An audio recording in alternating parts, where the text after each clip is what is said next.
Have you ever wondered why some people seem to think in English so naturally, as if the words were flowing directly from their minds without translation? This simple question has the power to stir curiosity because deep down, everyone who learns English dreams of reaching that stage. At first, it feels like an impossible task. You may hear someone speaking fluently, forming sentences without pause, and you think, how can they do it so easily, while I struggle to find the right word? The answer lies not in some hidden talent, but in a habit they've built, training their brain to live with English, not just study it. The moment you begin to ask yourself this question, your perspective shifts. You stop looking at English as just a subject from school and start seeing it as a living tool of communication. Think of it like learning to ride a bicycle. At the beginning, you are cautious, shaky, and afraid to fall. You need to look down at the pedals and handlebars constantly, reminding yourself of every move. But after enough practice, something changes. Your body learns balance, your feet move naturally, and you no longer think about every detail. You simply ride. The same process happens in the brain with English. At first, you translate, hesitate, and search for words. With practice, translation disappears, hesitation fades, and words begin to flow naturally. Asking the question, why can they think in English and not me, is like standing at the doorway of a new world. The doorway opens only when you accept that fluency isn't a mystery. It is a skill that can be trained step by step, moment by moment, just as others before you have done. By daring to question, you have already taken the first step toward teaching your brain a new way of thinking. Imagine yourself surrounded by English words and sounds every single day. Picture your room filled with little notes: mirror stuck above the mirror, door taped to the door, lamp written near the lamp. At first, you may smile at how simple it looks, but this simplicity is exactly what your brain needs. Every time your eyes catch those words, your brain starts linking the object with its English name, and slowly, without effort, it begins to think in English before you even realize it. It's like when a song plays on the radio repeatedly. You don't plan to memorize it, but one day the lyrics roll off your tongue without warning. The same happens with language. If your ears, eyes, and mind are surrounded by English every day, your brain will absorb it naturally, just like a sponge soaking up water. Listen to English songs while cooking, play podcasts while walking, switch your phone or computer into English. These small changes create an invisible environment that pushes your brain to adapt. At first, your mind may resist. It will try to pull you back into the comfort of your native language. But the more you expose yourself, the less your brain will fight. Instead, it will start accepting English as part of your daily world. Over time, this environment will feel so normal that thinking in English won't be something you force. It will be something that simply happens. Thinking in English doesn't begin with grand leaps. It begins with tiny, almost invisible steps. Many learners imagine they need to master long sentences or difficult grammar before they can think directly in English, but that's like expecting a child to run before learning how to crawl. The truth is, your brain learns best when the steps are small and gentle. Start with single words. When you see water, don't translate it in your head. Just let the word water appear. When you feel hungry, let the thought be hungry, instead of running through your native language first. These little sparks of English may seem too simple, but they are powerful because they train your brain to react without translation. Over time, single words grow into short phrases. I'm hungry. It's raining. I'm tired. Imagine building a wall. You don't put the entire wall up in one day. You lay brick after brick carefully and consistently. Each word you think in English is a brick, and each short phrase is another. Before long, you look back and realize you've built something strong and lasting, a foundation where English can grow naturally. By focusing on small steps, you remove the pressure of perfection. You give yourself permission to think simply, and simplicity is where true fluency begins.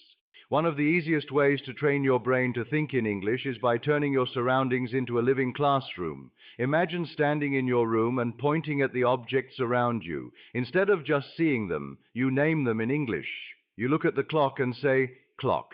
You notice the window and whisper, window. You pick up your phone and think, phone.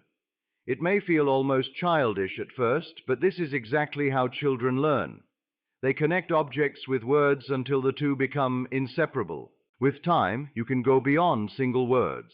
Instead of only saying table, you can think the table is brown or I put my book on the table. This small practice works like exercise for your brain. Each sentence you create is like lifting a weight at the gym. The more you do it, the stronger your mental connection to English becomes. Soon, you won't need to remind yourself to label things. Your brain will do it automatically. You'll glance at the mirror, and mirror will appear in your thoughts without effort. This shift is important because once your brain starts attaching English to your everyday life, the language stops being something you study. It becomes part of the way you live. Your imagination is one of the most powerful tools for learning, and it can help you build the habit of thinking in English. Imagine walking down the street and holding a quiet conversation with yourself in your mind. You see a shop, and you think, that shop looks busy. A child runs past you, and in English you say to yourself, he is running fast. These tiny inner dialogues may seem simple, but they teach your brain to form thoughts directly in English instead of translating. You can also use imagination to create scenes that don't even exist. Pretend you are in a cafe in London or New York. Picture yourself ordering a coffee. Can I have a coffee, please? Imagine the waiter replying, and imagine your response back. Even though it's happening only in your mind, your brain treats it like practice. Each imagined situation prepares you for the real one. Books and movies can become fuel for these inner conversations. If you read a line in a story or hear a phrase in a film, borrow it and replay it in your imagination. Say it to yourself in different situations, with different emotions. The more you do this, the more natural it feels. Over time, your imagination will stop being just a game and will become a habit. You'll notice your mind switching to English on its own when you think about daily events or future plans. That's the magic of imagination. It quietly shapes your thoughts until English feels like the language of your inner voice. Mistakes are often the very moments that make learners feel embarrassed, but in truth, they are hidden treasures on the path to thinking in English. Imagine a child learning to walk. They stumble, they fall, sometimes they even cry. Yet no one scolds them for falling. Instead, people cheer, smile, and encourage them to stand up again. Why? Because every fall teaches balance. The same is true for language. Every time you make a mistake in English, your brain receives a lesson it cannot learn from books alone. Think of the first time you tried to form a sentence quickly. Maybe the grammar wasn't perfect, or you chose the wrong word. In that moment, you might have felt frustration, but what really happened was this. Your brain registered the gap, and the next time, it tried to close it. Each mistake pushes your brain to adjust, to rewire, to find a smoother path. Without mistakes, there is no growth. Instead of fearing them, celebrate them. Each wrong word is proof that you dared to try, that you challenged your brain to think in English rather than hide in silence. Over time, these small errors add up to big improvements. One day you will notice that the same mistakes you once made have quietly disappeared, replaced by confidence and clarity. In this way, mistakes aren't failures. They are stepping stones. The more you step on them, the stronger and steadier your journey becomes. Consistency is the secret ingredient that transforms thinking in English from a dream into a natural habit. Imagine planting a seed. You water it once and nothing happens. You water it twice and still you see no change. But if you keep watering it every single day, the seed begins to break through the soil, then grows into a plant and eventually into a strong tree. Training your brain works the same way. One day of practice won't change much, but daily, steady practice builds results that last. When you expose your brain to English for just 10 or 15 minutes each day, you are giving it signals that this language matters. The brain is like a muscle. It strengthens in the areas you use most. If you feed it English consistently, it will start to prefer English. But if you practice only once in a while, your brain will stay weak in that area, just like muscles that don't get exercise. Repetition is the key to this growth. Reading a short English text once may not stick, but reading it every day or repeating certain words aloud several times makes them permanent. Think of how a song becomes unforgettable after hearing it many times. Repetition imprints English in your memory the same way, until words and phrases appear in your thoughts automatically. The power of consistency is not in intensity, but in rhythm. A little every day is better than a lot once in a while. Slowly, without you noticing, English starts slipping into your dreams, your thoughts, and your daily routines. And that is when you realize your brain is no longer being trained. It is already living in English. Books, movies, and stories are like silent teachers that wait for you anytime you need them. Unlike a classroom, they don't give homework or scold you for mistakes. Instead, they invite you into their world, and while you enjoy the story, your brain quietly absorbs the rhythm of English. Imagine reading a book like The Alchemist by Paulo Coelho. You may not understand every single word, but as you turn the pages, the patterns of the sentences begin to echo in your mind.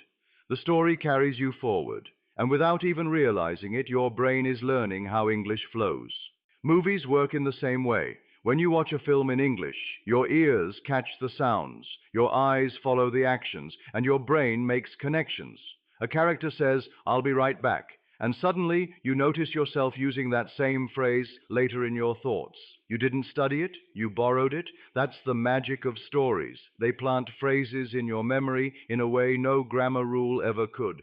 Even simple stories or children's books have great power.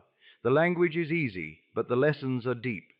Reading them out loud or imagining yourself as part of the story trains your brain to think in English as naturally as the characters do.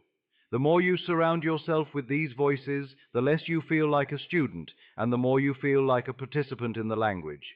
Over time, you stop seeing English as something outside of you. The books you read, the movies you watch, and the stories you listen to become part of your inner world, shaping your thoughts and guiding your imagination. And when English becomes part of your imagination, it also becomes part of your reality. Progress in learning English is not a race, it's a journey, and the way you see that journey changes everything.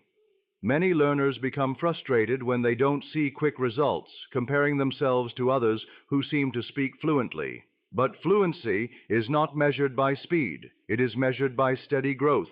Imagine climbing a mountain. If you keep your eyes only on the peak, you will feel overwhelmed and exhausted. But if you focus on each step, each breath, each small achievement, suddenly the climb feels possible. In the same way, thinking in English comes step by step. One day, you may realize that you described your breakfast in English without translating. Another day, you might catch yourself dreaming in English.